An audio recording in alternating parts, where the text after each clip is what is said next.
अब कराई बसाली। अब यसमा टक्क तेल हालेर अब म मासु पकाउने तर्खरमा लागिरहेको छु। तेल जहिले थोरै हाले भन्नुहुन्छ, आज चाहिँ झ्याप्प लाएर नहालिदिएको छु तेल। अब जिरा पुऱ्याउँदै टक्क लाएर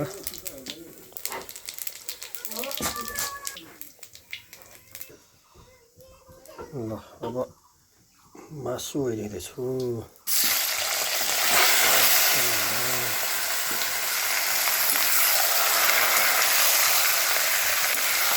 यो कुखुराको मासु भएर पहिला अलिअलि भुटिनको लागि प्याजले हालिकन पहिला मासु ल्याउँछु। अब यो मासु सरेर भुटिन्छ, अनि त्यसपछि अरू मरमसला प्याजहरू हाल्नु पर्ने रहेछ। यसलाई एकछिन अब छोपिदिन्छु। ल अब यसमा नुन बेसार हालिदिउँ। ट्याक्क लाएर पहिला बेसार हालौँ।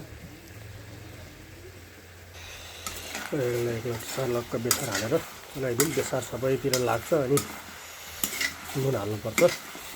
नुन बेसार हालेर एकछिन हामी यसलाई पाक्न दिनु।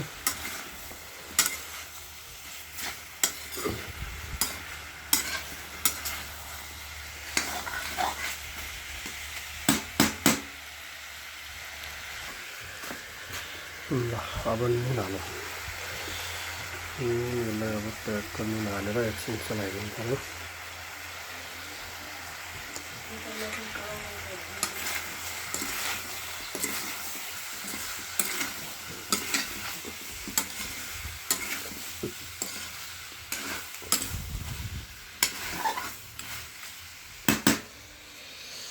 यता प्याज, यता अदुवा लसुन रेडी हुँदैछ।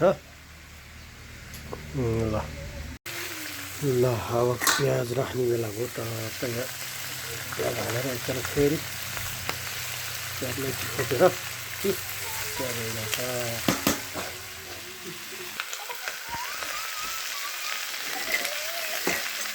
हाल गोल हाल कता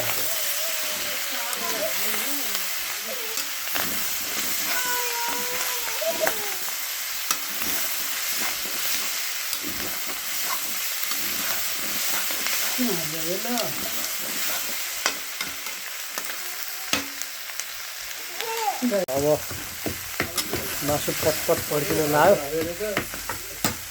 अब यसमा यही अदुवा लसुन यहाँ कुटिँदैछ, यो हाल्ने अब। ल अब अदुवा लसुन सरर घुमाएर त्यसलाई हल्का पानी हाल्नु। अब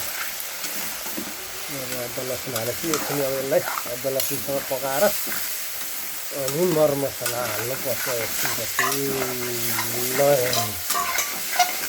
यसरी पकाउँछ है मसला।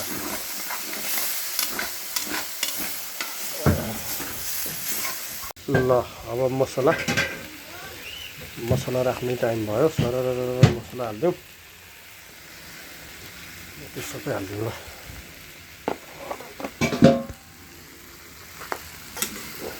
चलाइदिउँ।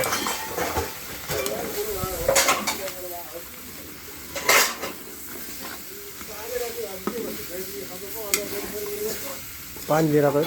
पानी ल्याइदिउँ।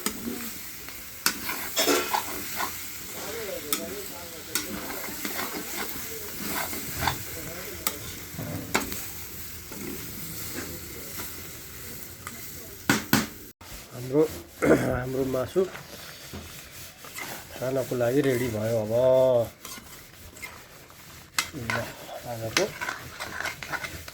आजको रेसिपी यस्तै छ।